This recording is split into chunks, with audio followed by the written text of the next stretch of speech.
Hola chicos y chicas de mi canal Ashley Play. Hoy les traigo un nuevo video y este video es de cómo hacer slime, así como el que estoy presentando.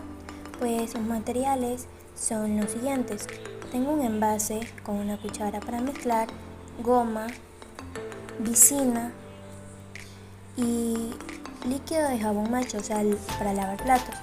Echamos la goma, mezclamos hasta que quede una textura con burbujitas, así como está mostrando en el video. Le echamos 2 gotitas de vicina, depende de cuánta cantidad le eches. Si es más, le echas más, o sea, más goma, le echas 5 gotas.